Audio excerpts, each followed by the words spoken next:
Сәлем достар, қал жағдайларыңыз қалай? Бүгін мен сіздермен дәл осындай болып пісетін сметанниктің рецебімен бөліскелі отырмын. Достар, менің каналыма тіркелмеген болсаңыздар тіркеліп, дәл осы видео ұнаса сіздерге лайк қойып кетіңіздер. Ең алдымен ұнымызды дайындап аламыз.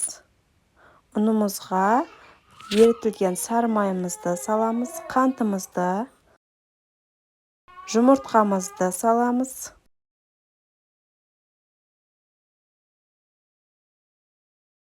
Және разрыхителімізді саламыз, және де қолымыздың көмегімен жақсылап біркелкі қамыр етіп илейтін боламыз.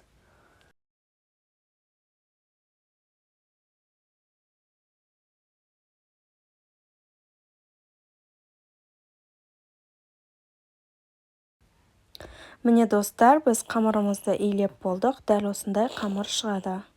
Бұны сіздер қазір холодильникке қоя тұрасыздар. Оға дейін біз ішіне салатын салмасын дайындаймыз. Ол үшін сметана, қантымызды, жұмыртқамызды жарып салып алатын боламыз. Венчиктің көмегімен жақсылап осылай біркелкі масса болғанға дейін араластырып аламыз. Табамызға осылай формамызды салып аламыз. Тоңазытқыштан шыққан қамырымызды қолымыздың көмегімен жұқа етіп жайып шығатын боламыз. Қамырларыңыз қолдарыңызға жабысатын болса, дәл осылай мен сияқты кішкене қолдарыңызды ұнға батырып, қамырларыңызды жайып шықсаңыздар болады.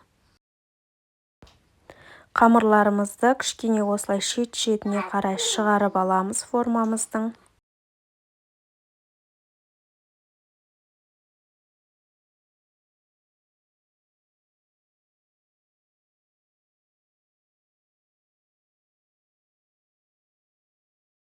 Шанышқының көмегімен дәл осылай мен сияқты істейсіздер. Қараңыздар, видеода көрсетілгендей етіп